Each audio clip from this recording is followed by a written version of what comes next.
Good evening, all. Welcome to Aifer. Let's start the session.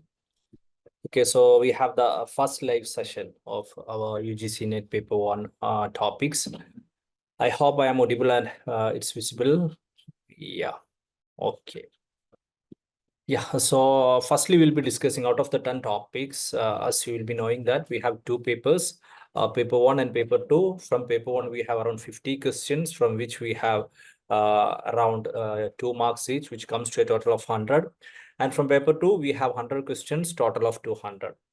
So out of that 50 questions in paper 1, we have the questions coming from 10 different topics. That is a teaching aptitude, a research aptitude, communication, reading comprehension, logical reasoning, mathematical reasoning, data interpretation, higher education, ICT, people development and environment. So in the initial session, we'll be discussing from the higher education system. Okay, so there are basically we can classify all the 10 topics into 3 different categories. Firstly, we can say this teaching aptitude, research aptitude, and communication related to something related to the teaching aspect. It assesses our teaching skills. And then we have the reasoning aspect, okay, especially mathematical reasoning, logical reasoning, and data interpretation, in which the questions will be usually coming from different mathematical topics like average, percentage, profit, loss, interest, discounting, etc. And then we have 3 topics there, which are often considered as a factual topics.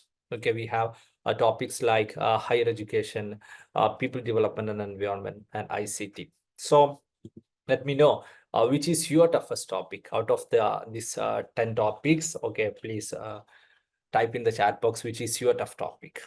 Okay, I hope you don't have much confusion regarding starting the preparation or where to start and all other things. Okay, I hope you have already started your preparation. So just tell me which is your toughest topic out of these all 10. Is it mathematical reasoning? Is it data interpretation or higher education or environment or teaching aptitude or communication? Whichever it is. Yeah, it's Kirti, it's Emma, mathematical reasoning. Then what about others? Okay, for Kirti it's mathematical reasoning. For some it's logical reasoning. For some of our friends it's data interpretation. Okay, so basically I will say for most of the students, okay, more than 70 to 80% of the students, the toughest topic comes under these reasoning topics like mathematical reasoning, logical reasoning, and data interpretation. And for a set of students, the factual topics are also considered to be a bit tough, like higher education, environment, people development, okay, and ICT. These are the 3 factual topics. So we'll be discussing some of these factual topics, especially today and tomorrow. I'll be discussing some major topics related to the higher education, and after that, in the upcoming days, we'll be discussing different reasoning topics also. We will be giving more stress to reasoning topics, and we'll be doing more questions also from the reasoning topics. Okay, so let's move to the topic. Yeah, factual topics. So for Obama and many factual topics are the first one, like what we are going to discuss: higher education, environment, and ICT. So let's try to study both the reasoning topic as well as factual topics. So yeah, these are the 6 topics coming under the higher education system. Basically, it's higher education system rather than higher education, as mentioned in the syllabus. And there are 6 topics coming under higher education system. There are 6 topics, and you can see those topics in the screen. And these are the topics. And the first topics is institutions of higher learning and education in ancient India. So it's all about different types of institutions, different types of education system, learning system, that was prevalent during the ancient Indian times, about which we'll be discussing today itself. So it's all about ancient Indian education system. What about the system of education during the Vedic times? How does people used to study that time? What was the teacher-student relationship? What were the different educational institutions? Was it Takshila? Was it Nalanda? And what are the different other education institutions? There's a first topic. And the second topic is evolution of higher learning and research in post-independent India. Okay, so it's all about post-independent India. So it's an interesting thing because when we consider the history of India, we can say the first phase The first phase is the ancient India. Then we can say the second phase, which we can consider as a medieval India. And the third phase we can consider as a British India. And the fourth phase we can consider as a post-independent India or post-British India. Okay, post-British India. So when it comes to the syllabus of UGC NET higher education, there are only the edge topic. That means the first topic is the education in ancient India. There is no education in medieval India, and there is no education in British India. Okay, but there are some questions which are usually asked from this one. Okay, in some exams. Okay, normally they don't ask question from British in India. Then we have evolution of education post-independent India. So we can see the questions from ancient India and the questions from post-independent India or post-British India, but there are no questions from medieval India. There are very few questions which are usually being asked from the British India. So that's what the syllabus is all about. That's why we'll be studying in that manner also. Okay, because that's the way questions are being asked. So we have the second topic, evolution of higher learning and research in independent India or the post-independent India. So it's all about what we can say, how education has evolved after the independence. It was through a lot of commissions, a lot of committees, a lot of studies were done, a lot of research and development was done, a lot of focus was given on the higher education system, the university system, then the higher education system, secondary system. A lot of policies was there, national education policy of 1968, then the education policy of 1986, then we have the latest education policy about which we'll be discussing, national education policy or new education policy of 2020. Okay, so in the topic, evolution of higher learning in research and independent India, in post-independent India, we'll be studying how the education has evolved after the independence. Especially it was done through a lot of committees, commissions, a lot of experiments, a lot of institutes, as different types of universities. We have to study about the central universities, the state university, the deemed to be university, the independent institutes or the autonomous institute, private universities. So we'll be studying all of them. Then we have the third topic coming under higher education system. That's a oriental, conventional and non-conventional learning programs in India. What are the oriental learning institutes? What are the oriental learning specifications when it comes to India? Then we have to study about the conventional and non-conventional learning programs, which comes like normally we have a lot of normal school system, a normal teacher system, normal physical classroom and all other things. And now we have a lot of non-conventional system also, adult education, adult learning. And basically online education is nowadays, usually we say it's a non-conventional when comparing to the previous one, but within the next years, I will say online is going to be the conventional one. Okay, it changes from time frame to time frame. So what are the advantages of both conventional and non-conventionals? What are the limitations? What are the merits, demerits? What extra we have to know regarding that and other things? Then we have the fourth topic is professional, technical, and skill-based education. Under this, we want to study, basically we study about the academic system, we study about the universities, schools, etc. But we also have to study in detail about the skill-based education. Because nowadays, rather than the education qualification, what it matters is a skill-based education. So we want to study about the professional education, different professional education institutions, and technical and skill-based education, different technical skill agencies, the national skill qualification framework, different points, stages, etc., about which we have to study in detail. Okay, when it comes to a professional, technical, and skill-based education. Then we have the fifth one, we have value education and environmental education. So it's a broad topic.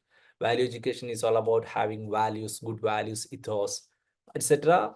So it's all about assessing one's value. But when considering the last few exams or the exams post NTA, normally they don't ask from this particular concept, value education, because it's something what we can say decision related, decision making related, critical thinking related. Maybe they ask in future also.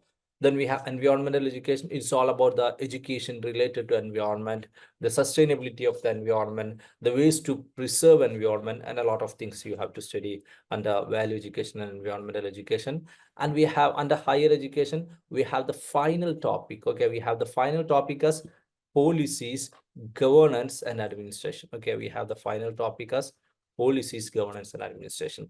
So basically, a policies, governance, and administration is all about the Indian polity. Here you have to study about the Lok Sabha, Rajya Sabha, Supreme Court, judiciary, legislative, etc. But the thing is that it's a very big topic. Indian polity, it's a very big topic, like constitution, constitutional bodies, non-constitutional bodies, okay, extra, there are many sort of things. But assessing the past few exams, normally in the initial phase, out of the 5 questions, I hope you will be knowing that we have 10 topics, and from each topic we'll be having 5 questions each. Okay, 5 questions each. So assessing the past few exams, we can see that in most cases, they don't ask questions from this policies, governance, and administration. Before 3 or 4 exam shift, I will say pre-COVID era, out of 5 questions, they usually asked a minimum of 2 questions from this Indian polity or policies, governance, and administration. So assessing the past few exams, they don't ask questions from that. Most of the questions in higher education is being asked from the first 2 topics, that is institutions of higher learning and education in ancient India, and we have the most of the question from this second topic, evolution of higher learning and research in post-independent India. And then seldom they ask question from oriental, conventional, professional, technical, and also. So I hope it's clear regarding the syllabus, the subtopic which usually comes under higher education. So basically, higher education is all about asking about the different committees in higher education, different policies in higher education, different systems in higher education, different institutes in higher education, different specialization in higher education, etc. What you have to study for the exam. So we'll be starting with the first point. Okay, we'll be starting with the first point, that is institutions of higher learning and education in ancient India. As I already told you, here we have to study about basically 3 different things. Firstly, we have to study about different aspects related to the ancient Indian education. Then we have to study about different institutes of ancient Indian education. Then we have to study about what we can say different teachers or different students, famous students or famous teachers from different institutes you have to study. So we'll be studying each of them. Okay, one by one we'll be studying. It's comparatively easier. Try to learn it along with me. I will be revising it also. So before going to the different institutes, let's try to understand what was the system of education that was prevalent during the ancient India. Okay, what was the system that usually we can see in the historical texts and historical studies? So basically, we can say the ancient India is synonymous with the Vedas or the Vedic education. Okay, when it comes to ancient Indian education, it's all about the Vedic education, because Vedas were the major type of what we can say books, major types of guidelines, how the life has to move on during that time. So it's all about the Vedic education. We can say ancient Indian education as the Vedic education too. Within the Vedic education, we have a lot of terms that we have to study. I will be just revising it speedily. Yeah, here the Vedic knowledge is being imparted by the Guru, and there are basically, we can say, 2 methods of teaching. It's we have the oral one, okay, and we have the chintan. Oral means by saying or by teaching. Then by chintan we have, it's all about the thinking. Okay, then there is a very important point. So initially I will be telling some of the important concepts or points related to ancient Indian education, and after that I will be going to different institutes of ancient Indian education. Okay, so we have there is a particular ceremony known as the Upanayana. Okay, it's a term you have to study. It's an important term you have to study related to the Vedic education. So Upanayana was a formal ceremony by which people will leave the home or people will get admitted to the, what we can see, the school or the school system. So it's a, we can say something like nowadays freshest day. We can say something like freshest day. So it's all about the Upanayana. So Upanayana is a formal ceremony of initiation, or it's a ceremony by which the people leave the home, because normally we have a Gurukula system and other things also there during that time. Okay, then we have the discipline of Brahmacharya was compulsory during the initial years. Okay, in the initial Vedic educational years, Brahmacharya was compulsory. Okay, and also later, married youth was also entitled to get education, but can't be a residential people. Okay, can't be residential people. So it's all about Ubhanaya, it's all about Brahmacharya in the initial phase. Okay, then we have what we can say, a lot of Sanskrit terms, I will say. Just try to understand the concept behind it. There may be questions regarding the math, the following. What is Gurukulas? What is Parishas? What is Sammelans? Okay, different types of things you'll be thinking, trying to understand. So Gurukulas is all about the place. Basically, it's a school, the place from which the student, place to which the students go, and the place from which the student get the knowledge. Okay, in the presence of Guru. Then we have academies. Different academies will be the term used for academies is parishas, and the term used for different conferences during that time was sammelans. Okay, so parishas is all about the academies, and sammelans is all about the conferences in that age. Okay, different conferences happens during that age also. Then we have the academics. Okay, parishas. Then we have initially the Vedic period Varna was determined by what we can say the job, and the later it became how it is now, determined by the birth. Okay, then just then we have yeah, now we'll be going to the main education centers or the institutes of importance in education in ancient India. Okay, let's try to understand what are the institutes of importance when it comes to higher education in ancient India. So I will be discussing one by one. So firstly, we have Takshashila, which is often pronounced as Takshila. Okay, Takshashila or Takshila. And as per Valmiki's Ramayana, Prince Bharat was a person who founded this city. Okay, Prince Bharat was a person who founded this city of Takshashila and appointed his son Taksha as a ruler of territory. So basically, from this Prince Bharat, we have India has a name Bharadam. Similarly, Prince, after appointing his son Taksha as a ruler of this territory, this place name changed to Takshashila, Shila of Taksha. Okay, so that's what Takshashila is all about, the etymology of the name of Takshashila. Then Takshashila is a very important one when it comes to from an examination viewpoint, because a lot of questions has been asked from Takshashila in the past few exams. Firstly, there have been question like, which was a year in which UNESCO declared Takshashila as a World Heritage Site, which was a year. A lot of questions have been asked from the same topic. It's 1980. Okay, 1980. Takshashila was declared as a UNESCO World Heritage Site in the year 1980. Then there are many important persons who studied in Takshashila. We have Chanakya was a major player here, and it was supposed that Chanakya composed Ardhashastra. Okay, Chanakya composed Ardhashastra from this, what we can say, from this particular university. Okay, from this particular university. So this is all about Takshashila's initial aspects. So 2 point important: UNESCO declared to be a World Heritage Site. Okay, UNESCO declared to be a World Heritage Site in 1980, and also it's expected that, okay, it's believed that Chanakya composed his famous Arthashastra from the university. And another important point from which you can usually expect a question is the ruins, or it was in the time of Vedas, then later it get destroyed, or it get covered by forest and some other things. Okay, so later it was archaeologist Alexander Cunningham who discovered the ruins of Takshashila. Okay, the ruins of Takshashila was discovered by Alexander Cunningham. Alexander Cunningham, that's also an important question. Okay, that's also an important question when it comes to our exam paper. So basically, when it came to our exam, we can say that from the ancient Indian topic, normally they ask some sort of factual questions like which was a year UNESCO declared Takshashila as a World Heritage Site. They may ask from which university Chanakya is supposed to be or believed to be written Arthashastra, and which archaeologist, okay, discovered Takshashila in the mid-19th century. They may even ask in which century was Takshashila discovered from the ruins. Okay, so let's I hope it's clear.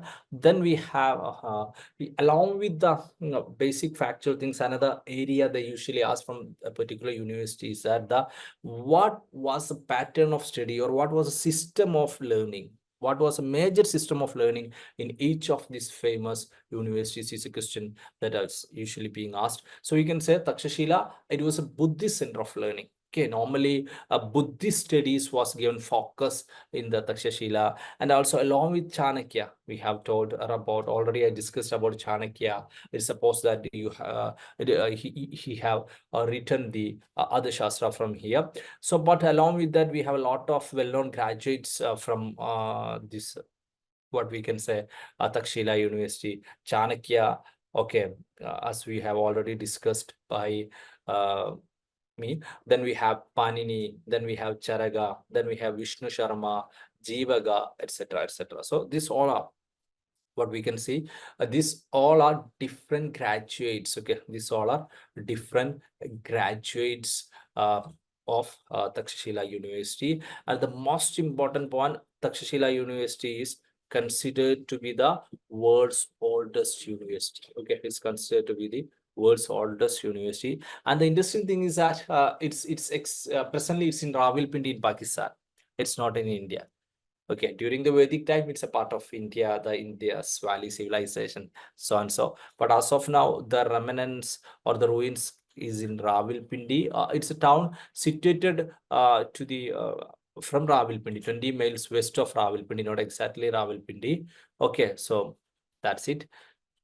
Yeah, so this is what you have to study regarding the Takshashila, what you have to know, okay, about Takshashila. And considering the previous question, normally the questions they asked was firstly from which were the famous disciples of, or which are the famous graduates from Takshashila University. And they have asked question regarding Alexander Cunningham. They have asked question regarding the UNESCO World Heritage Year, and also the Buddhist learning. Okay, Buddhist learning. Okay, these are the thing. Yeah, then we have let's go to the next university. So if you have any doubts regarding what I have discussed about Takshashila, you can ask, or you can post it in the chat box. Yeah, else we'll be moving to the, yeah. Next we have Nalanda University. Okay, next we have the Nalanda University. Again, Nalanda was an ancient university. Recently, it has been revamped. A new Nalanda University is still in functioning. Okay, the revamped one. Okay, it was in the Bihar. Okay, it was in the state of Bihar. It was established in the year of 5th century. And again, while studying about Takshila University, while studying about the systems of education, Takshila University, we have discussed about Buddhist learning. When it comes to Nalanda, also we have dedicated to Buddhist studies, a major importance to Buddhist studies. But along with that, Nalanda University also taught fine arts, medicine, mathematics, astronomy, politics, and the art of war. Okay, along with the Buddhist study, okay, there were a lot of studies about what we can say. There were a lot of classes about fine arts, medicine, mathematics, astronomy, politics, and the art of war. Okay, regarding this, all are also being asked from Nalanda. Then Nalanda reached its peak, okay, zenith of progress during the time of Gupta dynasty. Okay, Nalanda reached the zenith. So a question is being asked that time, which was during which kingdom time the Indian education, the ancient time, reached its peak, or which was a golden time of education in ancient India. Okay, which during which rulers? Okay, then it's recorded that Nalanda University during its time will have a 9-story library and dormitories of students. It housed about 10,000 students with accommodation for more than 2,000 professors. So there were around 10,000 students and 2,000 professors. And most of the cases, since every these institutes are happening or established during the time of ancient India, in most of the cases we get information regarding all of this. Okay, we get information regarding all of these universities or all of these institute from writings of famous travelers, a lot of famous travelers. So we have Huyan Sang. So regarding Nalanda, we get information from the traveling of Huyan Sang. He was a famous pilgrim from China, and he taught for more than 5 years, okay, in the 7th century.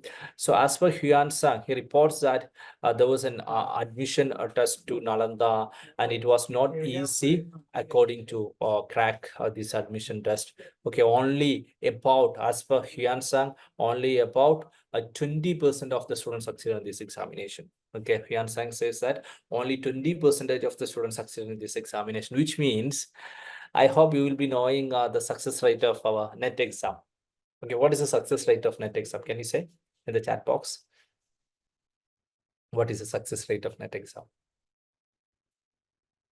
Anybody? Out of 100 students who write exam and get a minimum mark, how many qualify NET?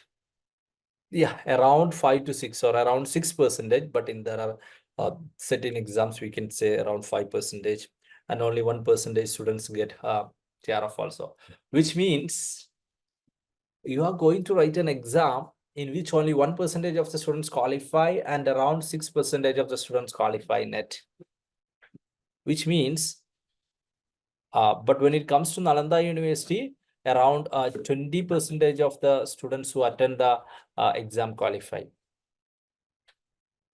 which means you are going to write an exam which is tougher than Nalanda University exam.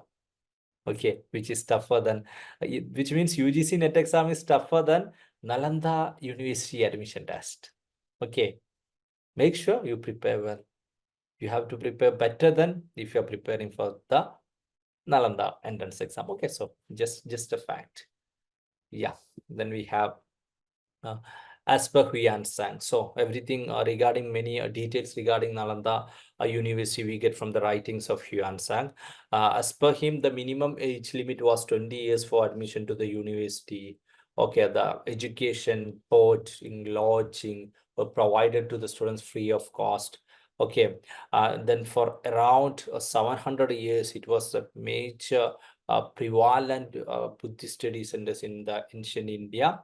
Then there was as I told you, there was a library with more than 9-story building library, and it was reported that there were more than 9 million manuscripts at the beginning. Okay, then later Bakhtiyar Khilji attacked Nalanda University, and he set fire most of the books and other things, library and other things. Okay, so it was reported that Nalanda began to deteriorate. Okay, after the attack of Bakhtiyar Khilji. Okay, after the attack of Bakhtiyar Khilji. Okay, in the beginning of 20th century. Okay, in the beginning of 20th century.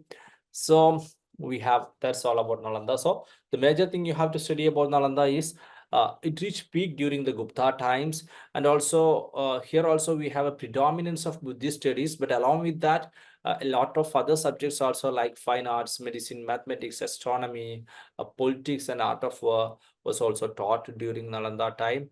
Then we have the famous traveler, okay, famous pilgrim who visited Nalanda during his traveling time was Huyan Sang. We get a lot of information regarding Nalanda University from the writings of Huyan Sang. As per Huyan Sang, only 20% of students who attend the Nalanda University, who attended the admission exam to Nalanda University, qualified and get selected. Okay, get selected.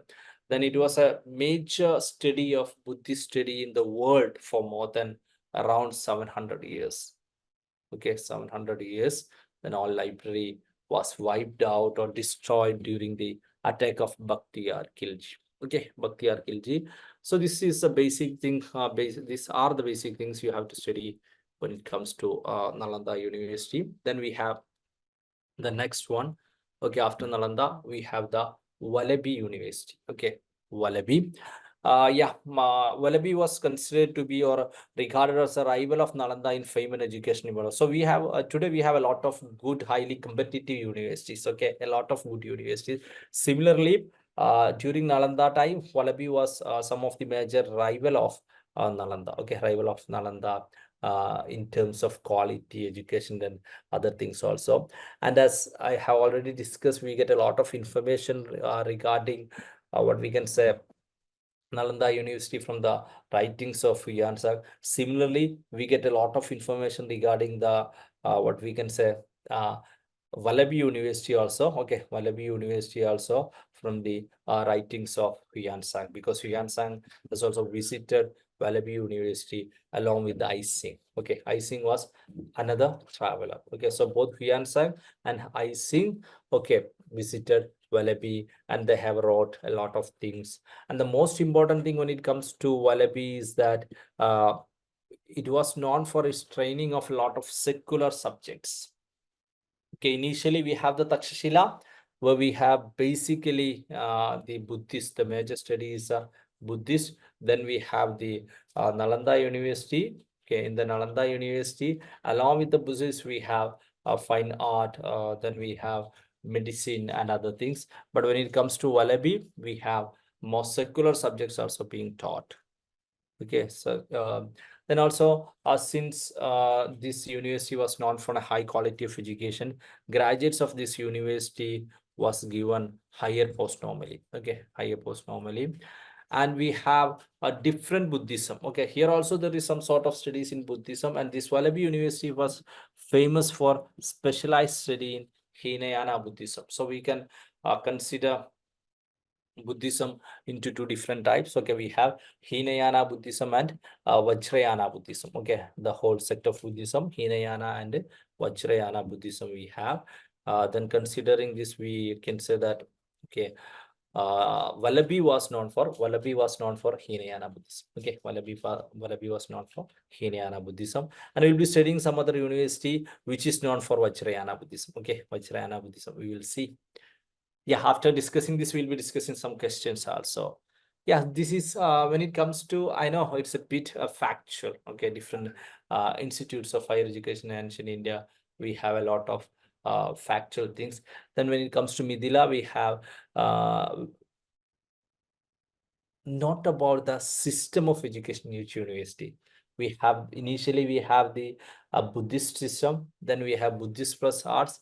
The last one we have Buddhist, along with that a secular system. And when it comes to Mithila, we move to the next one. Okay, we move to the next one, which means here it's a prominent seat of Brahmanical system of education. Okay, Mithila University was a prominent seat of Brahmanical system of education in India. Okay, it was a prominent seat of Brahmanical system of education. Okay, Mithila. So since it was prominent for Brahmanical system of education, there were a lot of religious conferences. There was a lot of rishis, pandits, and also many of them participated in the religious discussions also.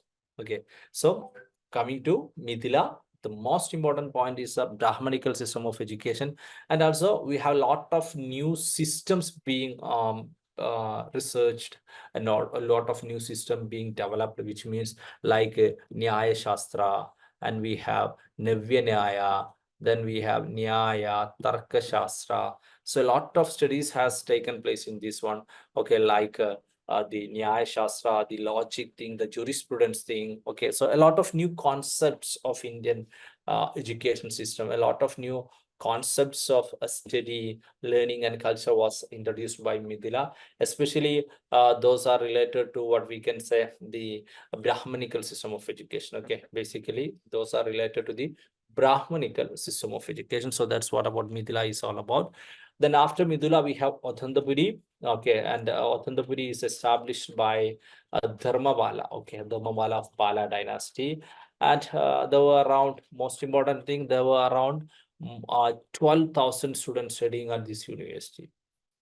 Okay, Authandapuri as per books. Then we have last few. Okay, we'll be just discussing Somapura. Again, we have Authandapuri established by Dharmabala, and similarly, Somapura University was also established by Dharmabala. Okay, And university has a very large complex, more than 27 acres of land. And again, along with Buddhism, there was study of Jainism and Buddhism also. So basically it coming that almost all sort of religions are being studied in the advanced time frame and other thing. Okay, so this is Somapura. And we have the Vikramshila University. Again, Dharmapala established Vikramshila University, and it's a very famous university. It have a lot of connection with Tibet, Vikramshila University. And we have Adisha, the renowned Pandita, okay, was a notable one from Vikramshila University. Okay, Adisha was a noted one. Then we have, again, similar to the Nalanda University, Vikramshila University was also destroyed by Bakhtiyar Khilji. Okay, destroyed by Bakhtiyar Khilji. Then we have a lot of information regarding this Vikramshila University during the from the writings of Taranatha, the Tibetan monk. Okay, so when it comes to Nalanda and Vallabhi, we have Huan Sang and Ising. When it comes to Vikramshila, we have Varanatha as a what we can say Taranatha as a crucial source of information. Okay, we get a lot of information regarding Vikramshila from the writings of Taranatha. Then, considering all other universities, Vikramshila is considered to be one of the largest Buddhist universities. Okay, then it produced a lot of eminent scholars, okay, who were even invited by the foreign countries. Then we have a lot of different topics are being studied here. Philosophy is there, grammar is there, metaphysics is there. So again, here also we have a Buddhist base, but along with that, a lot of topics like philosophy, grammar, metaphysics, etc. were taught in Vikramshila. So then we have the last two universities. Okay, last two universities, Pushpagiri and Jagadhala University. Again, Pushpagiri, the thing, interesting aspect regarding Pushpagiri is the ruins or the remains of Pushpagiri was established, was discovered in very late time frame only. Okay, late time frame only. Then again, Huyan Sang visited Pushpagiri in during 639. Then the only thing is that it take a lot of time to find the ruins of Pushpagiri. It was only discovered during 1995. Okay, it was started discovered from 1995. So we have the last one, Jagadhala. Again, it was in what we can say established by Pala dynasty. And the important thing regarding Jagadhala is it was the area of, or it gives special priority or preference to the study of Vajrayana Buddhism. Okay, so previously we have studied about Hinayana Buddhism, then we have Jagadhala, we have Vajrayana Buddhism. Okay, Vajrayana Buddhism. So we'll be just revising the things fastly. Yeah, we have mentioned this, the concept of Gurukulas, concept of what we can say Sammal and Parishas, etc. Then we have different universities. We have Takshashila, city established by Taksha in Rawalpindi. It became a UNESCO World Heritage Site in the year 1980. Then recently, after that, Alexander Cunningham discovered it. Okay, before that, okay, initially Alexander Cunningham discovered it. After that, it was declared as a World Heritage Site in the year 1980. And there were a lot of famous persons related with this university, like Chanakya, Panini, Charaga, Vishnu Sharma, Jivaga, etc. Okay, then we have it was near to Rawalpindi, 20 kilometers to west of Rawalpindi as of now. Then we have the Nalanda University. When it comes to what we can say, Takshashila University, Buddhist study was given more priority. But when it comes to Nalanda, Buddhist studies were there. Along with that, we have studies of fine arts, medicines, mathematics, etc. And the whole ancient Indian education system reached its what we can say zenith during the time of Gupta dynasty, or the golden rule was during the time of Gupta dynasty. Then we have more than 9-story building, 10,000 students, 2,000 teachers. Okay, Yan Sang taught here. Okay, then admission to Nalanda was very tough regarding 20%, etc. Then we have the Vallabhi. Vallabhi is what we can say, again, Similar to Nalanda, Vallabhi also visited by Huansang. Along with Huansang, Ising, another traveler from China, also visited this Vallabhi. And when it comes to Vallabhi was more focused on what we can say, secular subjects. Okay, learning system of secular subject was most focused by Vallabhi. And Vallabhi was famous for specialized study in Hinayana. So considering this type of study of Takshashila, whether it's a Buddhist study, okay, then we have Nalanda, whether it's a Buddhist study along with some experiments, okay, some experiments. Then when it comes to Vallabhi, we have the Hinayana Buddhism, okay, Hinayana Buddhism we have in the Vallabhi. Then Mithila, the only priority is it's a beginning of what we can say Brahmanical system of education, okay, it's a beginning of Brahmanical system of education is a Mithila, and Mithila is associated with a lot of terms like Nyaya Shastra, Navya Nyaya, Tarka Shastra, etc. Then we have Adantapuri, these all are factual things established by Dharmapala of Pala dynasty. Then we have Somapura. Then we have, again, when it comes to Somapura, we have both Buddhism, along with Buddhism and Jainism, we have Hinduism also being taught. Then we have Vikramshila, most important center. We get a lot of idea regarding this from the writings of what we can say Taranatha. Then we have Pushpagiri, the latest one. Then we have Jagadala. It was founded by, again, Pala kings. And the important thing is that Jagadala given preference to Vajrayana Buddhism. Okay. Jagadala has given preference to Vajrayana Buddhism is a thing we have to study. So this is all about we have to study regarding the ancient Indian education system. I hope it's clear. If you have any doubts, do let me know. Okay, regarding, we'll be discussing a few questions, okay, from the previous question we'll be discussing now.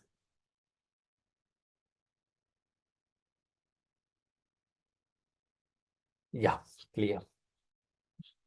I hope it's clear. Everybody is getting. I know it's a bit factual. It's a bit small. Okay. Nothing reason conceptual anything. It's a factual thing.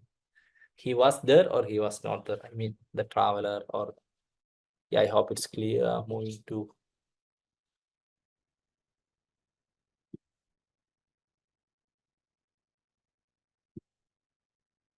Yeah, moving to the questions. Yeah, try to give me the answers to this question. The ancient Indian university known as Chief Center for Advanced and Specialized Studies in Nyaya or Logic was. The ancient Indian university known as Chief Center for Advanced and Specialized Studies in Nyaya or Logic, which was a university. We have already discussed. I will give you 20 seconds. Give me that.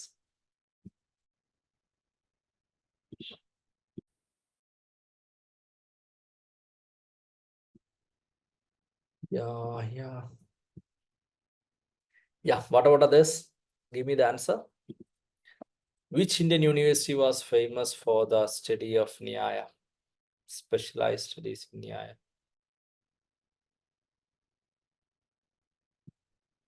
What about this? Yeah, it's Mithila. Okay, we have the person. What was answer? Yeah, PB. It was B, Mithila. We have Mithila is a Brahmanical system of education, and it's also the place where we have Nyaya, Tarka Shastra, Navya Nyaya, etc. Then moving to the next one. Select the period in which India became a center of higher learning, or the golden period of higher learning. Select the period. Yeah, it's during the Gupta period. Okay, we have already discussed that. It's during the Gupta period. Gupta period was a time. Okay. Nalanda, Zenith, etc. Then moving to the next question. In the age of Vedas, students were admitted to the Vedic schools after performance. At which ceremony among the following? Students were admitted to the schools after the performance of which ceremony? That's a question. Give me the answer.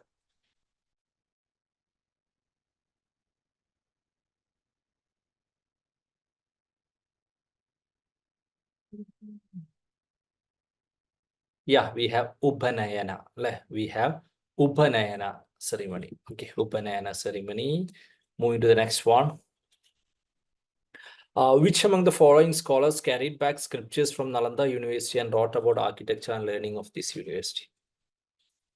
Among the following scholars carried back scriptures from Nalanda University and wrote about architecture and learning of this university? Yeah, we have Huan Sang. Okay, we have Huan Sang. Okay, Huan Sang it is. Then we have, moving to the next one. In which of the following ancient Indian universities the culture and civilization of Tibet was built mainly through the writing of the scholars? Or which university played a significant role, what we can say, in the culture and civilization of Tibet? Which of the following ancient Indian universities?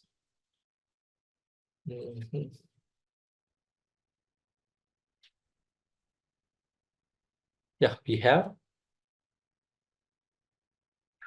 Tibet, related to Tibet. Which was it? The Tibetan Pandit Adhiratha we have studied, we have discussed.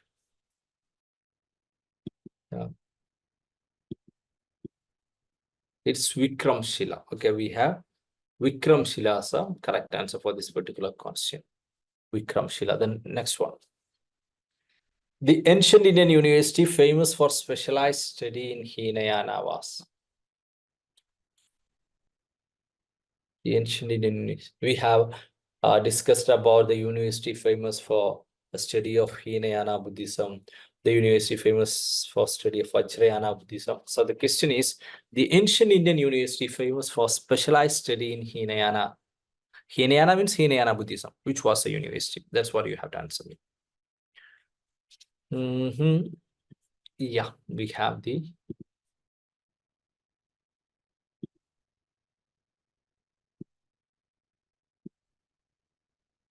Vallabhi University. Okay, we have Hinayana Buddhism, Vallabhi University. Okay, Vallabhi University was famous for Hinayana. Yeah, next question. All of these questions were previous year questions. Okay, so I hope you will be getting an idea how the questions are being asked from the topics that we have discussed. Takshashila, an ancient center for higher learning in India, was declared as a heritage site by the UNESCO in which year? Takshashila was declared as a heritage site by UNESCO in which year?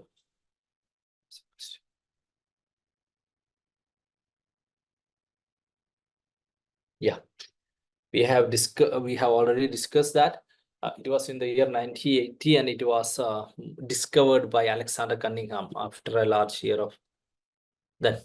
Which one of the following ancient universities provided for the teaching of a special subject of Vajrayana Buddhism along with other subject?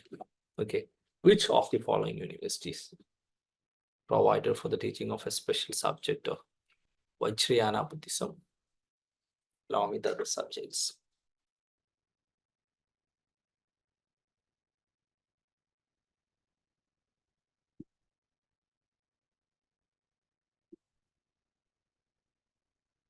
Okay, we have already discussed regarding that. It's a Chagdala University. Okay, we have Chagdala University, which have given priority for Vajrayana Buddhism. Okay, Vajrayana Buddhism. So yeah, that's all about what we have to discuss about ancient Indian education system. I hope it's clear. All of the questions we have discussed is from the previous year questions. If you have any doubts or any confusions, you can ask me. Okay.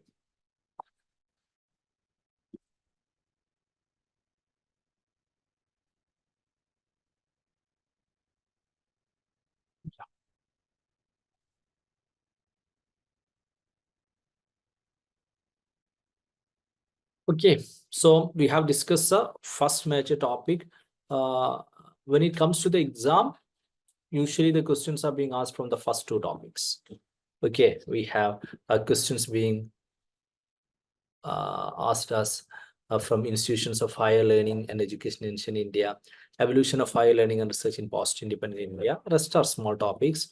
Yeah, Okay, the slides PDF, we can share it through our app and other things. Okay, you can contact our mentors for that. Okay, I will give them. I hope they have the PDF also.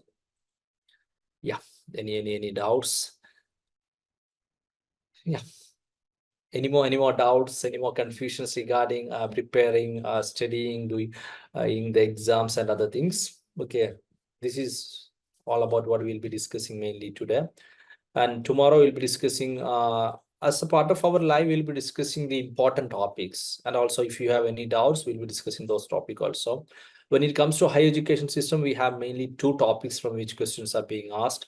And the first topic is Institution of Higher Learning in Education India, Education in India, what we have already discussed. And next we have Evolution of Higher Learning in Post-Independent India, along with the new education policy. Okay, another thing we'll be discussing it tomorrow. Okay, any doubts? Yeah, Kirti, you can ask that out. Make sure you are doing PYQ question, you are doing mock test to the maximum. A lot of previous year question, a lot of mock tests are already available in the app. Okay, if you have any doubt, you can contact your mentor. They will give you a clear idea regarding that. Okay, then.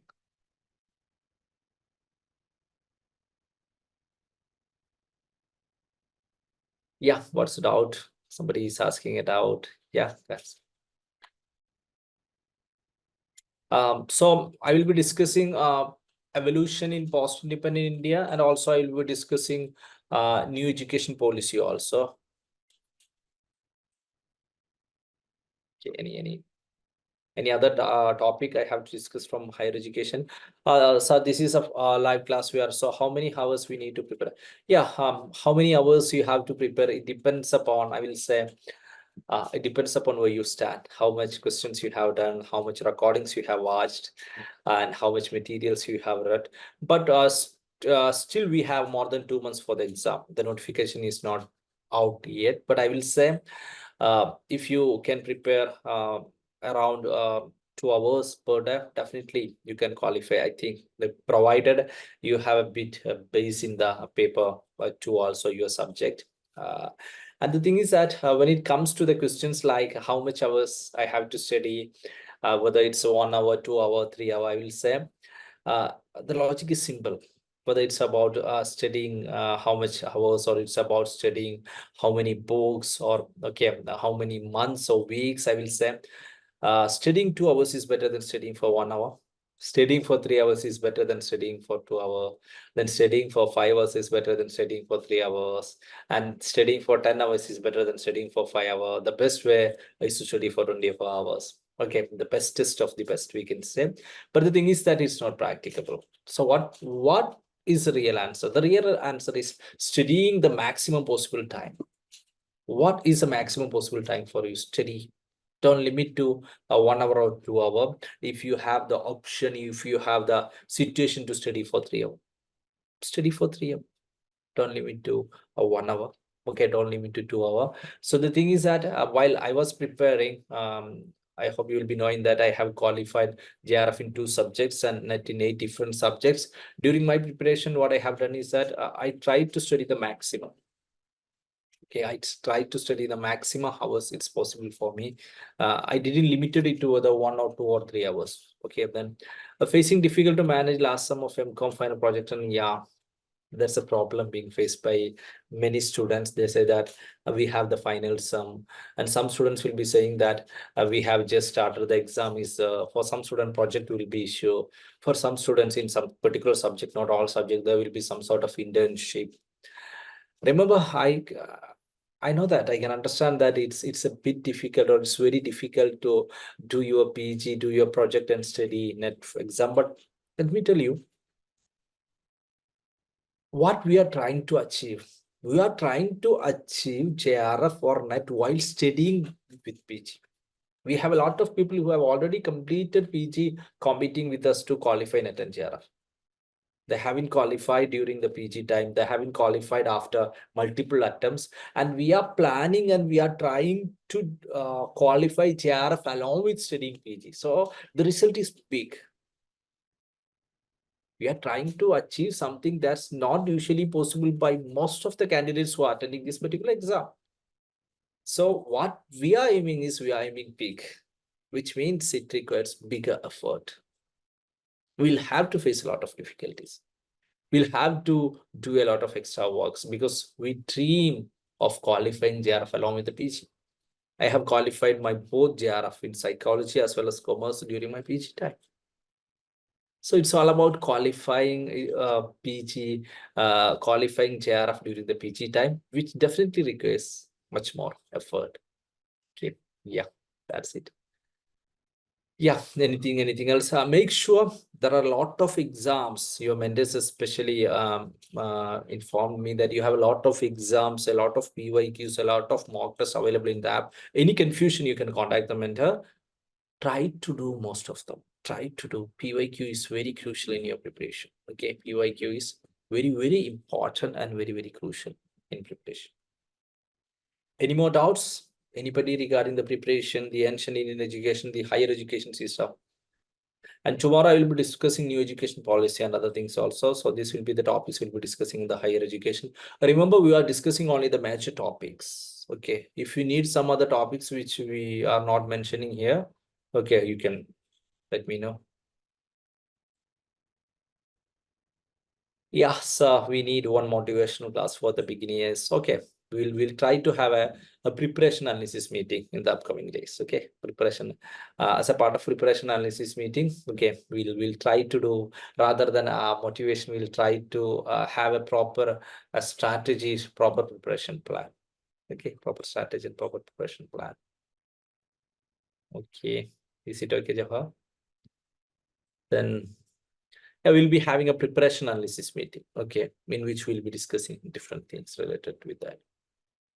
Any more doubts?